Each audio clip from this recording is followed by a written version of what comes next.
Tonight, another 200 students in Martin County are being quarantined after they've been in contact with teachers or students with the coronavirus. Since the beginning of school, more than 1,500 children have been quarantined in Treasure Coast and Okeechobee County schools. Contact 5 investigator Dave Bowman takes a closer look at why some parents fear their children may fall behind due to the shuffle. Crystal McIntyre's two sons attend a public charter school in Vero Beach. She opted to keep her kids at home for online learning, not out of fear of the coronavirus, but because of concerns of a disruptive quarantine. I anticipated either one of them getting sent home at some point soon from their school, whether a classmate or a teacher got tested positive.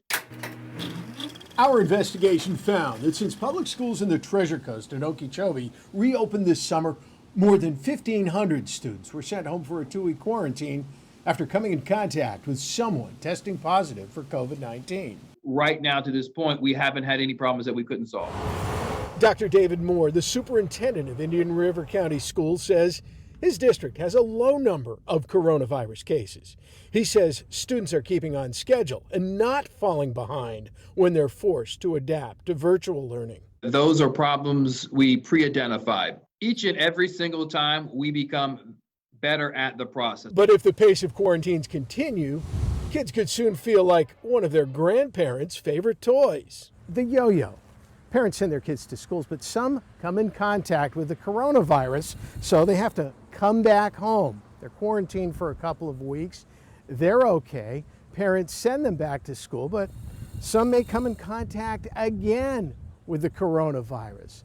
So what does this cycle of going to school, coming home, brick and mortar learning, online learning, what does that do to their education?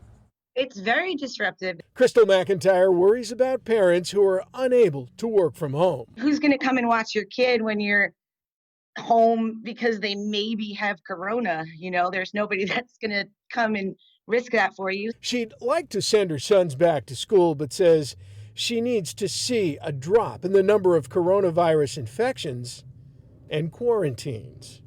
In Vero Beach, Dave Bowman, WPTV News Channel 5.